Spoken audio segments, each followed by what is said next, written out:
वो रजोगुणी स्थान है, वहां के मालिक ब्रह्मा जी हैं। और गायत्री, सावित्री और सरस्वती के साथ उस लोक में विराजमान है। और ब्रह्मा जी का दर्शन करने के बाद फिर घंटे शंख की आवाज को पकड़ करके फिर जब आप ऊपर चढ़ोगे, उसी के ऊपर विष्णु लोक आएगा।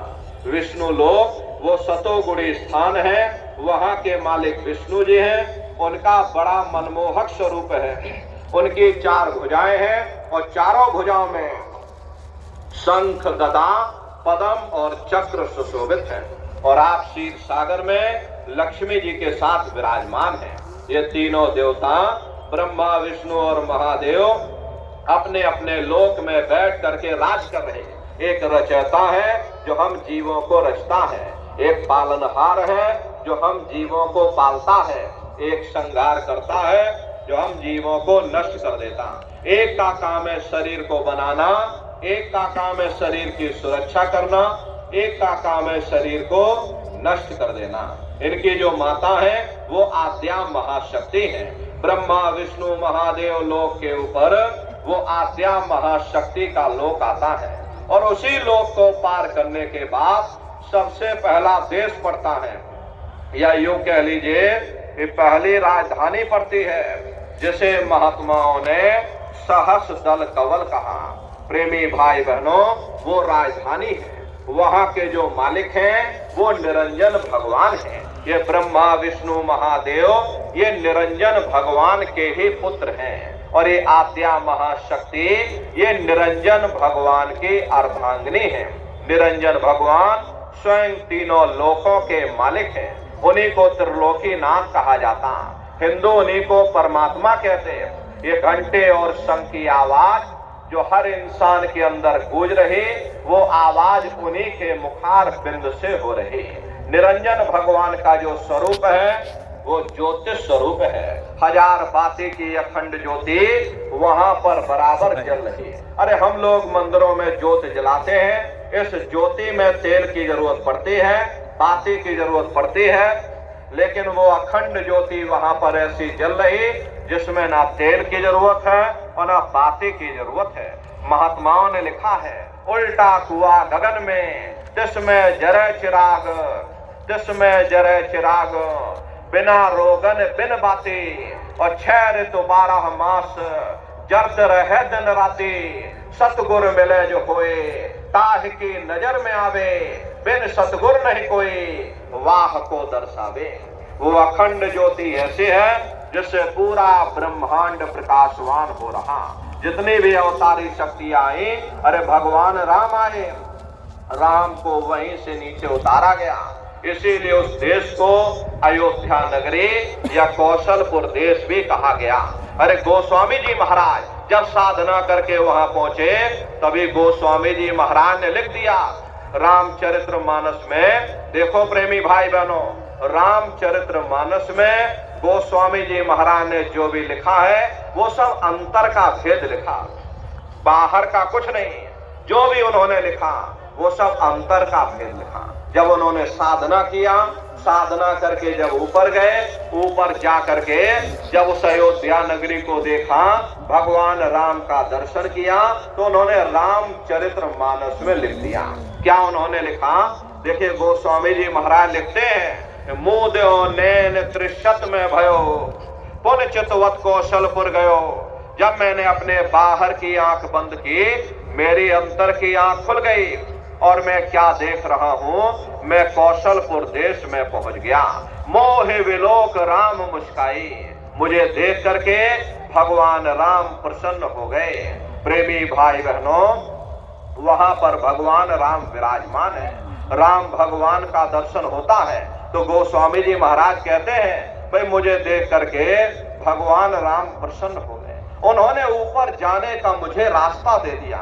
मैं ऊपर जा करके क्या देख रहा हूं, उधर माज सुनंडजराया, देखे बहु ब्रह्मांड निकाया, अति विचित्रता लोके अनेका, रचना अधिक एक से एका। विचित्र विचित्र भांत के वहां पर लोक बने हुए, एक से बढ़कर एक सुंदर सोने के वहां पर महल बने, जिनकी शोभा अवर्णीय है। अति विचित्रता लोके अनेका, रचना अधिक एक टेका। प्रेमी भाई बहनों, वो असली अयोध्या नगरी है, वो भगवान राम का असली देश है। अरे राम जी का दर्शन करने के बाद फिर तुम्हारी यही जीवात्मा दूसरे मंडल की आवाज को पकड़ करके दूसरे मंडल की चढ़ाई करेगी। शाम तज श्वेत को गहना, सुरत को तान धुन सुनना, बंक के द्वार धस बैठो और त्रिकुटी जाय कर लेना। उसी के ऊपर दूसरा देश आता जिसे महात्माओं ने त्रिकुटी देश कहा। वहां के जो मालिक है वो ब्रह्म है। वहीं से मन और माया की उत्पत्ति हुई। वहीं से तीन गुण, रजोगुण, तमोगुण, सतोगुण, तीनों गुणों की उत्पत्ति वहीं से हुई।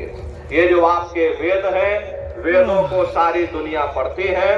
वेदों की भी उत्पत्ति उसी स्थान से हुई है। अरे महात्मा कहते हैं कि त्रिकुटी महल में विद्यासारा, घनहर गरजे बजे नगारा, लाल वरण सूरज उजियारा। वहां पर दो ध्वनि, बादलों की गर्जन और मृदंग की आवाज उस लोक में गूंजती रहती है। जैसे पहले स्थान पर भगवान राम के देश में घंटे और शंख की आवाज गूंजती है, ऐसे ही दूसरे मंडल पर यानी कि ब्रह्म के देश में बादलों की गर्जन और मृदंग वहां पर बजता रहता। प्रेमी भाई बहनों, ओम का जाप बराबर वहां होता रहता। प्रेमी भाई बहनों, ब्रह्म का जो स्वरूप है वो सुबह के लाल सूर्य के समान है। लाल वरण सूरज उजियारा। ये सूरज कुछ नहीं है, ऐसे लाखों लाख सूर्य इकट्ठे करोगे तो वहां का एक सूर्य बनेगा। ब्रह्म का जो स्वरूप है वो सुबह के लाल सूर्य के समान है, इसीलिए वहां का पूरा ब्रह्मांड लाल है। जहां तक आपकी निगाह जाएगी ब्रह्म देश में चारों तरफ आपको लाल ही लाल नजर आएगा।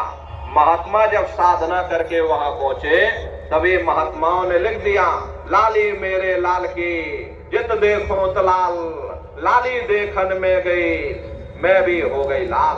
वो पूरा ब्रह्मांड लाल है। जितने साधक वहां पहुंच जाते हैं उन सभी को योगेश्वर कहा जाता है। योगेश्वर की पदवी उन्हीं को मिलती है जो ब्रह्म स्थान तक पहुंच रखते हैं। जैसे व्यास जी हुए, वशिष्ठ जी हुए, वाल्मीकि जी हुए, इन सब की पहुंच वहीं तक थी। इसीलिए कहा गया वाल्मीकि भय ब्रह्म समाना। जब इनकी जीवात्मा वहां पहुंची और जब इन्होंने ब्रह्म का दर्शन किया, इनका स्वरूप भी ब्रह्म के समान यानी कि ब्रह्म स्वरूप हो गया। तो जितने साधक वहां पहुंच जाते हैं उन सभी को योगेश्वर कहा जाता है। योगेश्वर भगवान श्री कृष्ण उसी देश में वास करते हैं। ये जो ब्रह्म देश है वो श्री कृष्ण भगवान का ही देश है और श्री कृष्ण भगवान वहीं पर रहते हैं। प्रेमी भाई बहनों, श्री कृष्ण भगवान का दर्शन करने के बाद फिर तुम्हारी ये जीवात्मा तीसरे मंडल की आवाज को पकड़ करके और तीसरे मंडल की चढ़ाई करेगी। आगे पहुंची सुन झंकार, ररंकार धुन सुनी पुकार, आगे श्वेत शून्य है भाई, मान सरोवर बैठ नहीं। उसी के ऊपर तीसरा देश आता जिसे महात्माओं ने शून्य देश कहा। उसी को रारंग देश कहा जाता, उसी को अक्षर और नेति कहा जाता। वहां के जो मालिक हैं वो रारंग पुरुष यानी कि पर ब्रह्म पुरुष है।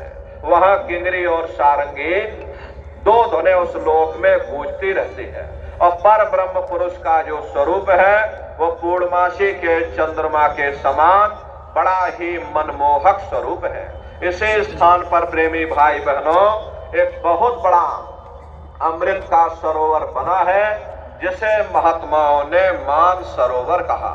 जब तुम्हारी ये जीवात्मा उस मान सरोवर में जाकर स्नान कर लेगी तो जन्म जन्मांतरों के तुम्हारे मैले पाप कर्म साफ हो जाएंगे।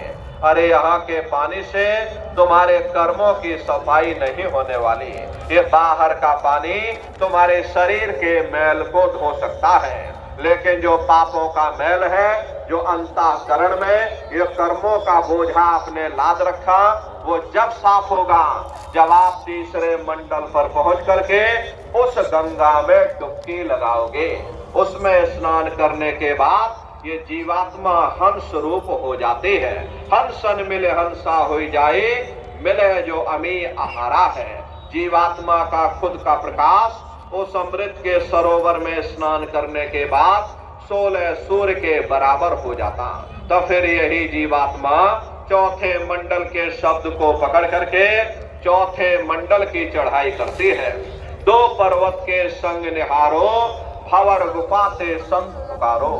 2 पर्वतों को पार करने के बाद तो बड़ा सुंदर देश आता, जिसे महात्माओं ने भंवर गुफा कहा।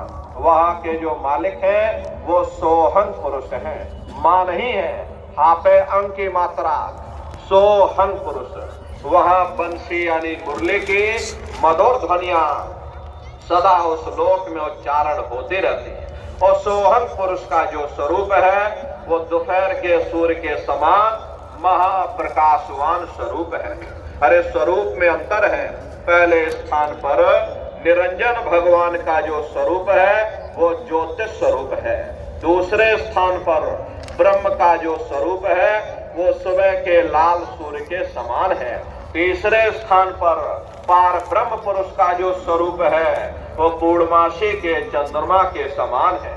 चौथे स्थान पर सोहंग पुरुष का जो स्वरूप है वो दोपहर के सूर्य के समान महाप्रकाशवान स्वरूप है। वहां के धनी का दर्शन करने के बाद ताके परे धाम सतनामा, बीन बजे सतलोक ठिकाना। सोहंग देश के ऊपर वो 5वां देश आता है, जिसे महात्माओं ने सचखंड देश कह करके याद किया। प्रेमी भाई बहनों, वहां न काल है, न कर्म है, न दुख है, न संताप है, न पुण्य है, न पाप है। जो जीवात्माएं वहां पर पहुंच जाती हमेशा के लिए जन्म मरण के बंधनों से आजाद हो जाती हैं। वहां के जो मालिक हैं वो सत्पुरुष भगवान हैं, जिनके रोम रोम में खरबों खरब सूरज चांद सितारे प्रकाशवान। वही हमारे आपके सच्चे मालिक हैं, वही हमारे आपके सच्चे पिता हैं। अरे हमको आपको वहीं से नीचे उतारा गया और फिर शब्द को पकड़ करके शब्द शब्द पौड़ी पर चढ़कर पहुंचो सचखंड सतनाम। तो शब्द कब पकड़ में आएगा? जब आप लोग भजन करोगे। और भजन कैसे किया जाएगा जरा अच्छी तरह समझ लो। ये आंख और कान को बंद कर लेना, दोनों उंगली कानों में डाल करके ये कानों को बंद कर लेना। ऊंचे से ऊंचा ध्यान दे करके सुनिएगा, लेकिन मन को रोकिएगा। ऐसे समय पर तुम्हारा ये मन जरूर भागेगा। अभी आप यहाँ सत्संग में बैठे हो, शरीर भले तुम्हारा यहाँ बैठा, लेकिन मन आपका हो रहा कि भाई धूप आ गई, गर्मी लग रही, जल्दी से सत्संग खत्म हो, आगे बढ़ा जाए। लेकिन प्रेमी भाई बहनों, ये मन भागता है, कभी लगता नहीं है। जिन्होंने मार मन डाला उन्हीं को सूरमा कहना। अगर दुनिया में कोई हमारा दुश्मन है, केवल हमारा ये मन है। ये मन रूपी रावण कब मरेगा? जब 9 द्वारों पर फतेह हासिल करके तुम यहाँ 10वें द्वार पर चढ़ जाओगे, तब सही मायने में दशहरा मनाई जाएगी। ये बाहर की दशहरा नहीं है जो लकड़ी का रावण बना देते हो और फूंक फांक करके घर चले आते, कहते भाई हमने रावण मार दिया। अरे महात्माओं ने कहा था भाई सही मायने में तुम दशहरा कब मनाओगे? जब 9 द्वारों पर फतेह हासिल करके तुम यहाँ 10वें द्वार पर चढ़ जाओगे, तब सही मायने में विजयदशमी मनाई जाएगी। तब ये मन रूपी रावण तुम्हारा मरेगा और तब तुम्हारी ये जीवात्मा, इसी जीवात्मा को महात्माओं ने राम भी कहा। प्रेमी भाई बहनों, तब ये जीवात्मा शब्द को पकड़ करके अपने घर वापस पहुंचेगी। महात्माओं ने कहा है भाई मन को रोकोगे, और मन कब रुकेगा? जब शब्द की लज्जत मिल जाएगी, जब नाम की लज्जत मिल जाएगी, ये मन अपने आप शांत हो जाएगा। प्रेमी भाई बहनों, भिखारी से कहा जाए भाई 10 रुपया हमको दे दो, वो मरने मारने को तैयार हो जाएगा, लेकिन 10 रुपया आपको नहीं देगा। लेकिन 20 रुपए का नोट उसकी मुट्ठी में आप रख दो, 10 रुपए वाली मुट्ठी अपने आप ढीली हो जाएगी। कारण क्या है? कारण यही है कि मन को जब तक दुनिया की लज्जत से, दुनिया